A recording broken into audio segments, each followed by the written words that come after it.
Hi everybody, welcome back. I am pre-recording next week's fan theory of the week in advance. This video is set to come out next Friday, August 14th at 10 a.m. So this video is called Grab Bag, which means I'm going to be talking about fan theories from a couple of different TV shows. I have done a video like this before.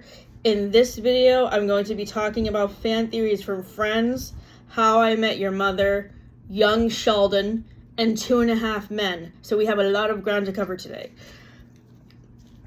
Next week's fan theory of the week video will be a character analysis of Monica centered around all of the theories related to Monica and Ross and their family.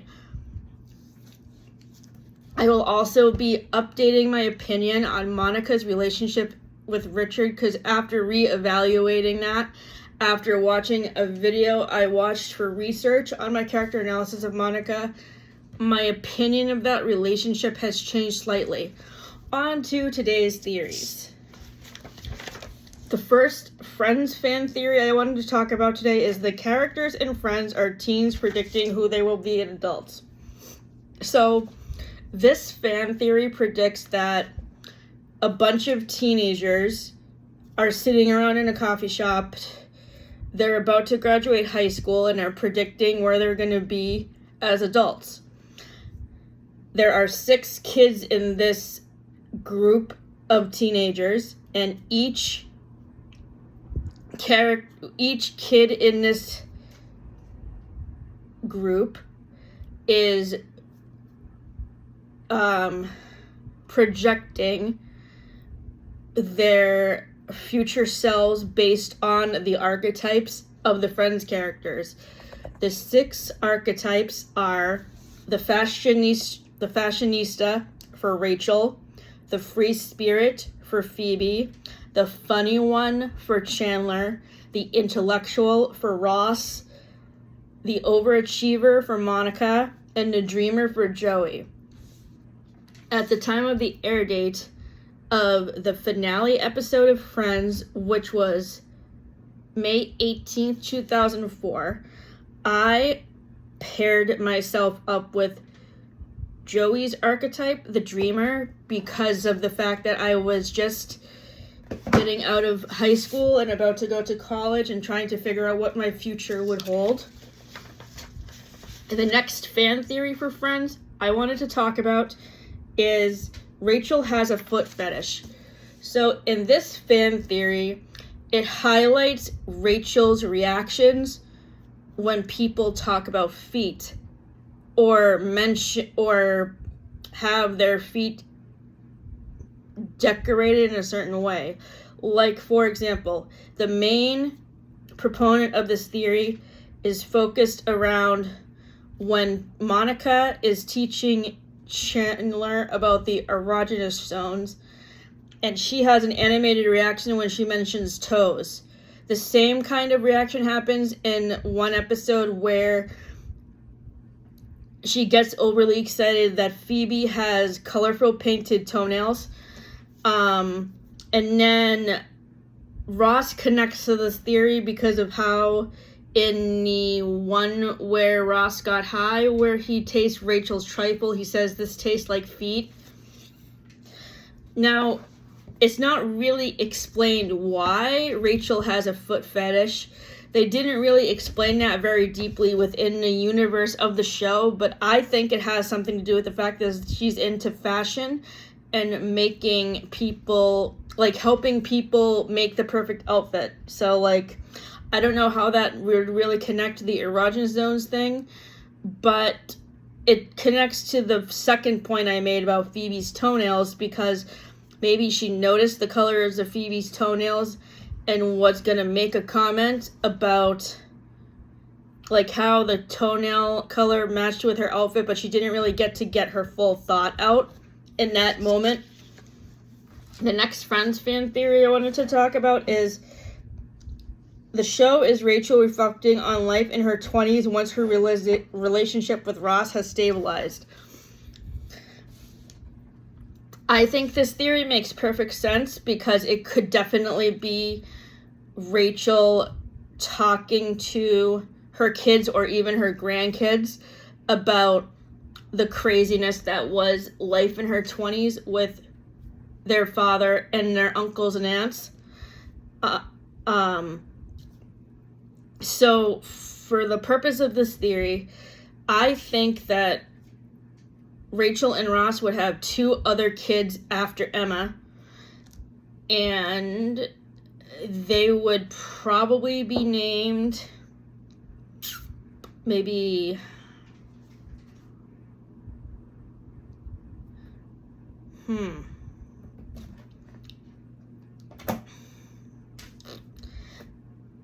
let's say Susanna and Jim.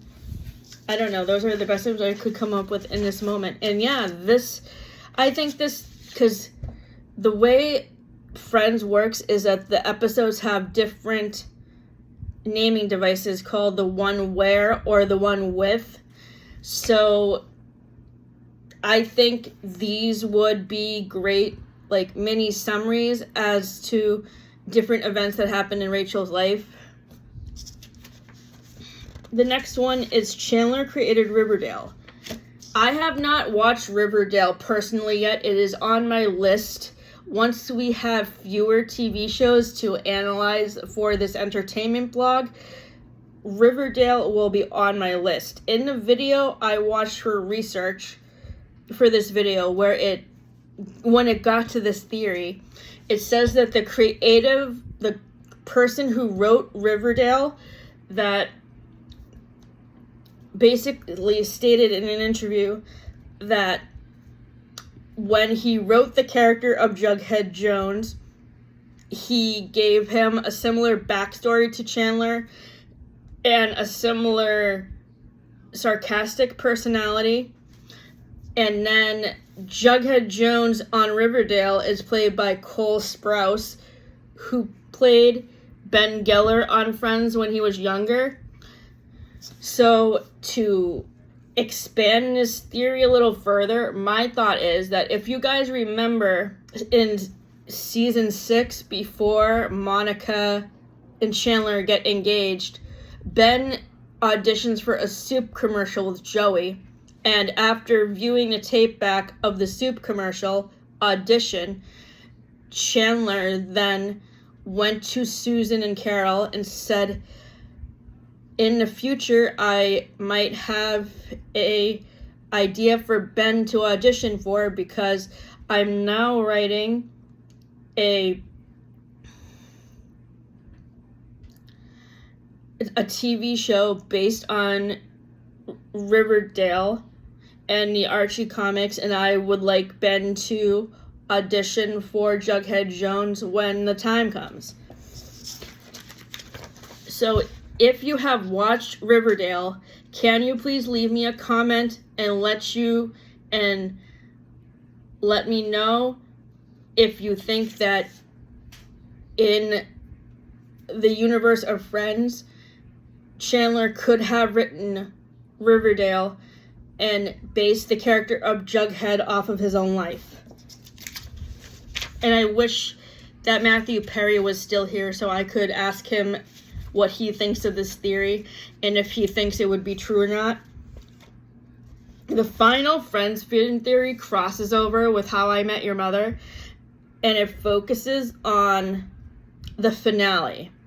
So in a previous fan theory of the week, when I did multiple fan theories, one fan theory I mentioned was that as in Tracy's dying imagination, the characters of Friends mirror Ted and his friend group in personality. This theory kind of extends on that theory a little bit, but it focuses on the finale of Friends. And as I talked about in my character analysis of Ted Mosby back on July 10th, basically, Ted and Robin are the How I Met Your Mother couple that is similar to Ross and Rachel. So by that construct, in the story that Ted is telling his kids about how he was in love with Robin the whole entire time when he was with Tracy, and even before, he uses Rachel and Ross's story ending at the end of the Friends finale as an example in his argument about how he should end up with Robin. And by this comparison, this is what encourages his kids, who are named Luke and Paige, to encourage him to go after Robin and ask him to marry him. I did not like the ending of Friends or How I Met Your Mother and how both of these couples ended up together, because they were both toxic for each other. And I don't even care that Ross and Rachel had a kid together. They even admitted in the one where Monica sings that they were not compatible. So by that construct, Rachel should have stayed on a plane to Paris and raised Emma as a single mother, and then moved back years later to open her own boutique after working for Louis Vuitton for 10 years. So that way, Emma could have had a relationship with her cousins Jack and Erica. And I write about this idea in a fan fiction called The Westchester Files, which focuses on Emma, Jack, Erica, and Ben growing up together. The next couple of theories are about How I Met Your Mother. The first one is Robin has trauma from being a teen pop star in Canada. So this theory focuses on the Robin Sparkles persona that Robin had when she was in Canada. And when she is watching these videos back with her friends, she is clearly uncomfortable because they're making fun of her character, Robin Sparkles.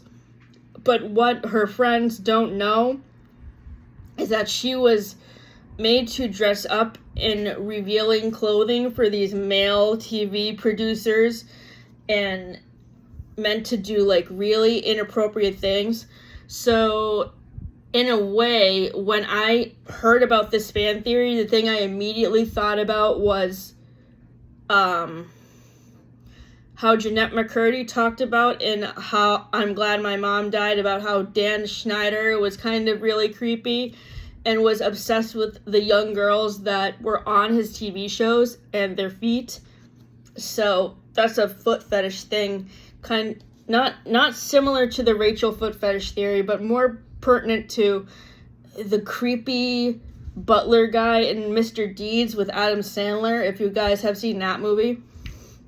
So my addition to this theory is that now that she is retired from her job, Robin writes a book that is similar to I'm Glad My Mom Died, about being in the pop industry and dealing with all of the issues with Robin Sparkles and the negative impact that it had on her mental health. So I actually emailed Colby Smulders on Instagram. She was the actress who played Robin, and I asked her if she thought that Robin would write a book that is similar to I'm Glad My Mom Died or The Woman in Me with Britney Spears about being Robin Sparkles, and she didn't reply to me yet, but I hope she'll get back to me sooner or later.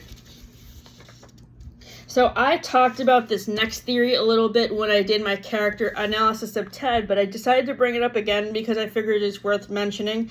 This theory is basically saying the friend group in How I Met Your Mother, Ted, Marshall, Barney, Robin, Lily, and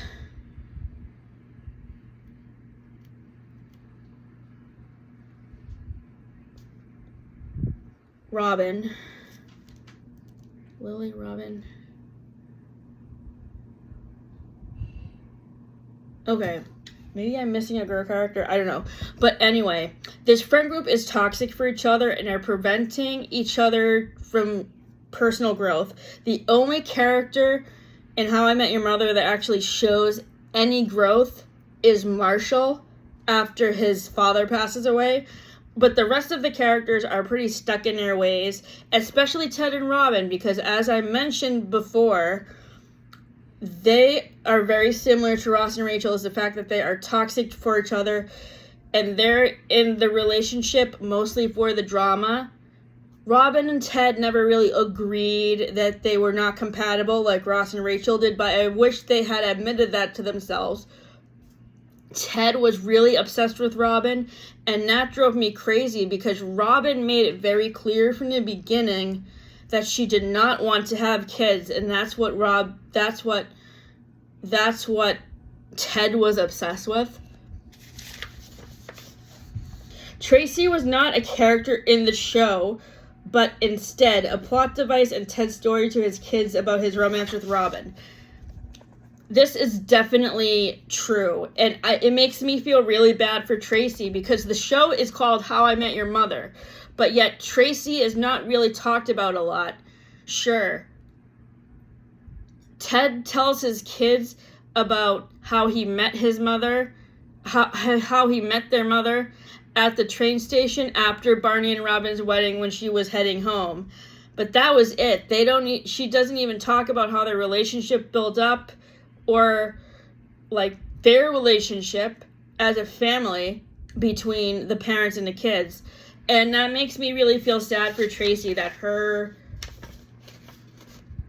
character was not really treated very respectfully. The next couple of fan theories are about Young Sheldon, which is the spin-off of The Big Bang Theory.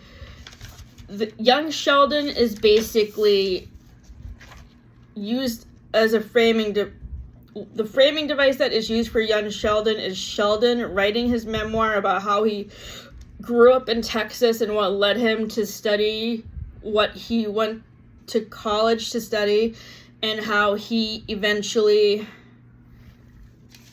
got the Nobel Prize.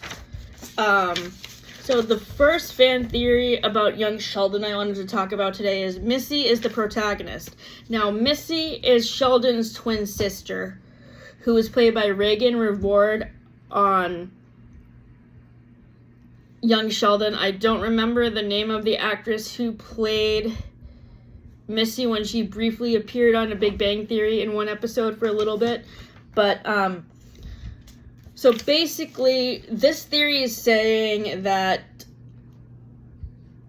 Missy is the one who is telling the story about growing up in the shadow of her incredibly smart brother, who is a genius and goes to college at Caltech at age 9. And basically, I feel really bad for Missy because she's really underappreciated in her family. And Sheldon is clearly the favorite child out of her, their older brother Georgie, and Sheldon. And sure, that could be because he has a learning disability and because his mother wants him to be treated equally like everybody else. But also, what annoyed me the most about Mary Cooper, who is played by Zoe Perry, the daughter of Laurie Metcalf from Roseanne, is that she clearly didn't treat all of her kids equally like she should have.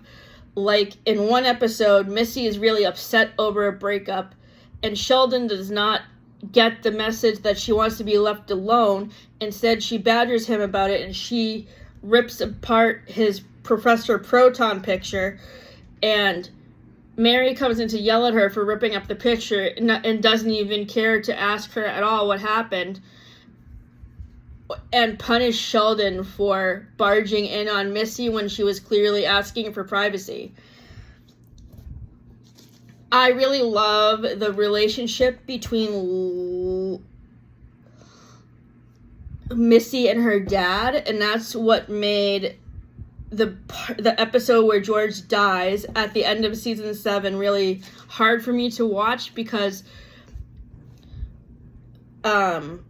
George Cooper, who is played by Lance Barber on Young Sheldon, is similar to Jack Geller on Friends, who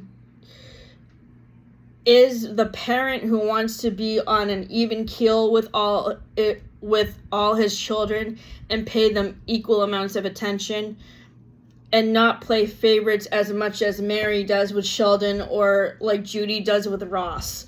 So, and George is written to be the villain of Sheldon's story, which is also really annoying. Sure, he is a person who drinks, but he doesn't drink to the point of being an alcoholic like Charlie does in 2.5 Men.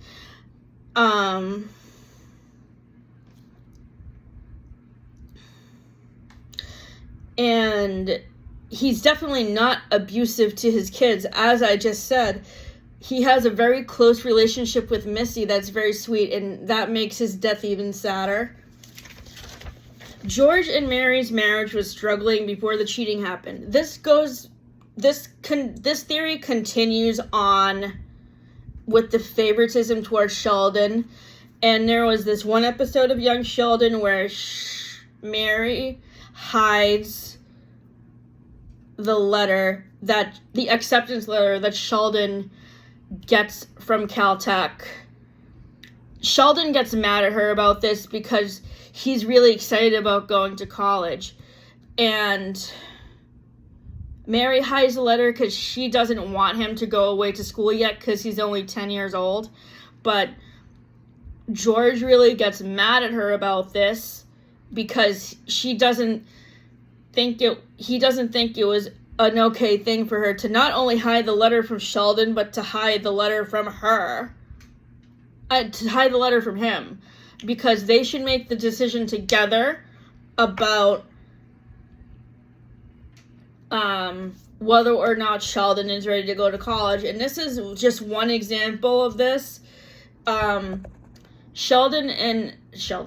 Mary and George do not have good communication in their relationship, which is what I think leads them to have affairs with other people, where they can clearly have better communications and better bonds with.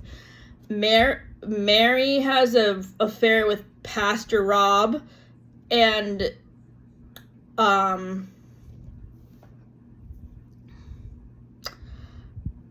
George has an affair with the neighbor Brenda Sparks, but neither of these affairs get to be very sexual. They just are basically emotional cheating, which is kind of like what Rory does with Jess and Dean at the end of season 2 of Gilmore Girls. The next fan theory for Young Sheldon I wanted to talk about is Paige did not live long enough to be mentioned in Sheldon's memoir. For those of you who don't remember Paige, she is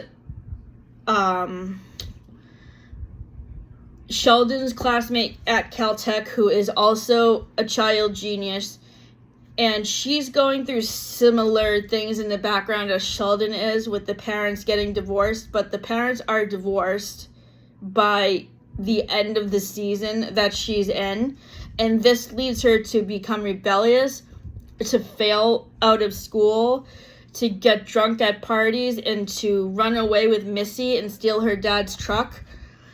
And then after that, she is never mentioned in the show again after she gets arrested for stealing George Cooper's truck. And I felt really sad for Paige because clearly she was struggling a lot with her mental health and her parents divorced. And her getting help for that really should have been treated with more care.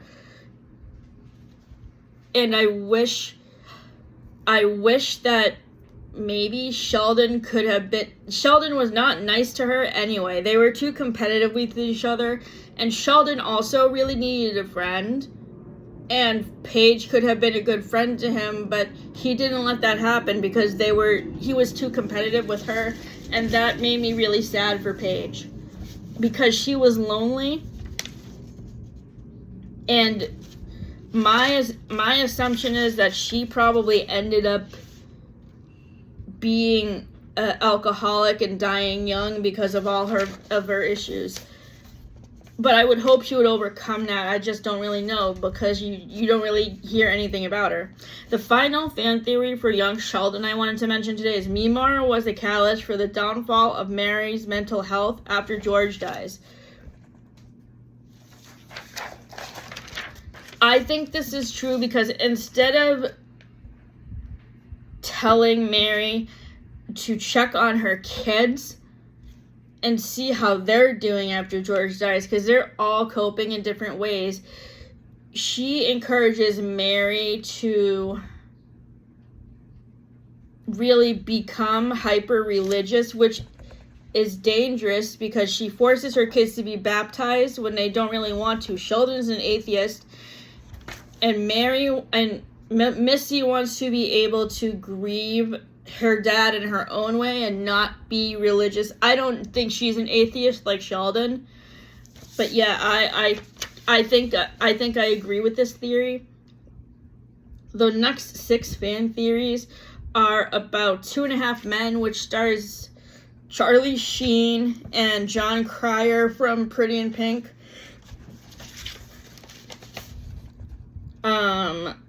So in this movie, Charlie Sheen plays a character named Charlie Harper, and John Cryer plays his brother Alan, and they live in a big beach house in Malibu, California. Charlie is a jingle writer for cat food and other such things.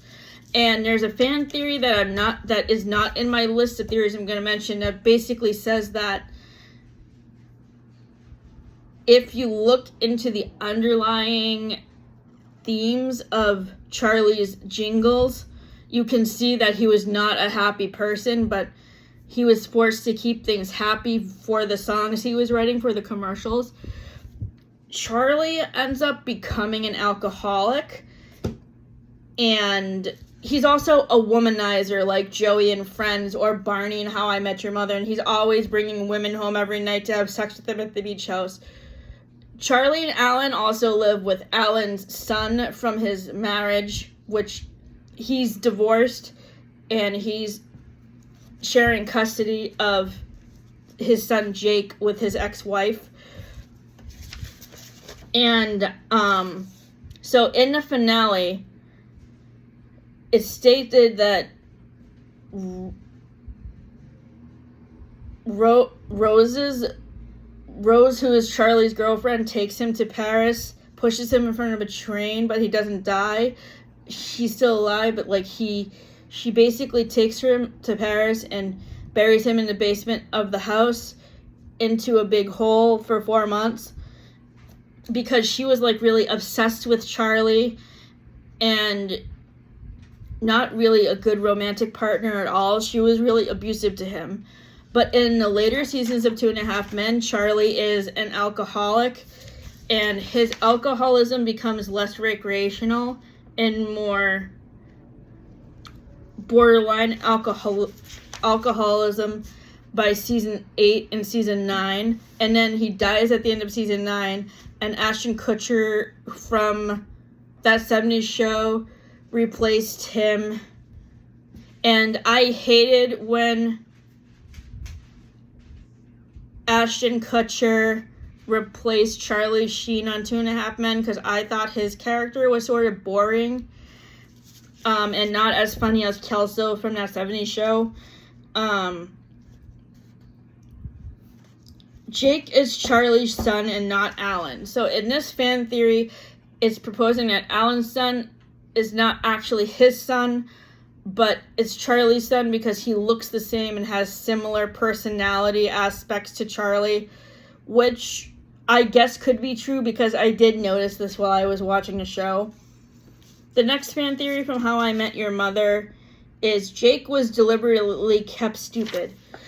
Now,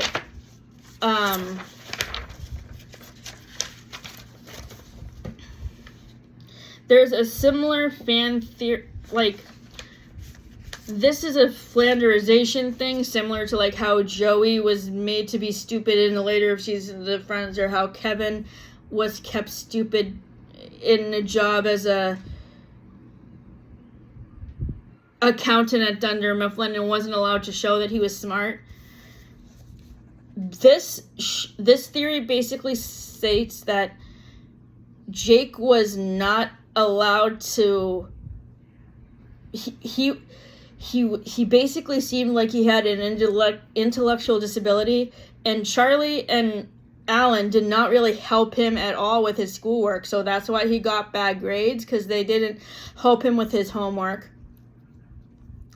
And the situation that he's in with Alan and Charlie is not a good one, because Charlie is a womanizer and he's bringing a woman home every night and drinking and partying a lot, and then Alan uses him as an emotional support caretaker and not really a son, so that doesn't give him the proper place to grow intellectually or mature into a young adult that can function very well. Charlie and Alan are also very reliant on their mother named Evelyn, and that's not a good example for Jake to have either, because it shows that you'd have to rely on your mother too much, and then you're not an independent adult. Charlie's ghost haunts the beach house. So in an earlier episode, I think in the first 2 seasons of 2.5 Men, Jake makes an astute observation that the beach house was built on a haunted burial ground that is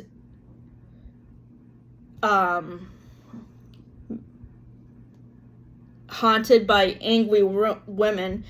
And after Charlie dies, his house, his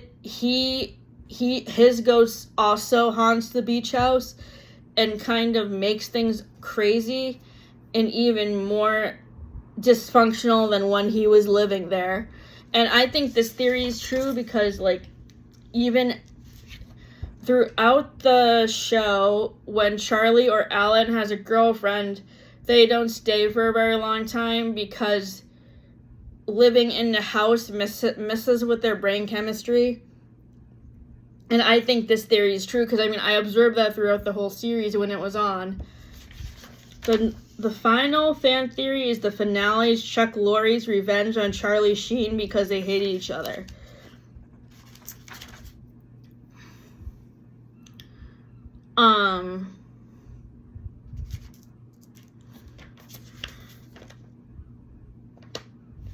So I think this theory is very true because obviously, if you guys aren't aware, Charlie Sheen, as I said, was the lead actor on 2.5 Men who played Charlie Harper. Chuck Lorre was the director of the TV show. Their personalities clashed, and Charlie Sheen was asked to leave 2.5 Men because of his alcoholism and his erratic behavior. So this fan theory basically says that in the finale, when the piano is dropped on Charlie, that is Chuck Lorre getting his revenge on Charlie Sheen because they didn't like each other. And, like, I don't like this theory because obviously these two people did not get along with each other, but I don't agree that this aspect of the finale was a way for Chuck Lorre to get back at Charlie Sheen. And if it was, they should have handled it more like adults and not created a scenario for Charlie to die because he was angry at him. Which of these fan theories did you find the most interesting? I want to have a conversation with you guys, so please leave them in the comments. I will also link the videos that these fan theories are in the description box in case you wanted to watch them and learn more about the other theories that these people talk about. The channels that I use for these fan theory of the week videos for references are from Movies Explained, Sitcoms Explained, and the Hollywood Vault. And for upcoming episodes of Fan Theory of the Week, next week I will be talking about Monica Geller. I will be doing a character analysis of Monica and talking about the different Geller family related theories. For my Halloween special on October 23rd, I will be talking about Sabrina the Teenage Witch fan theories, and then in our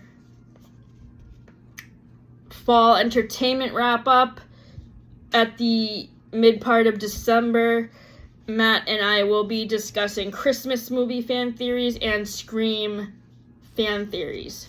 So, thank you for tuning into this series of Fan Theory Friday. I hope you guys are liking these videos, and as I just said, I encourage discussion of these fan theories, so please leave me a comment. I will be sure to answer everyone.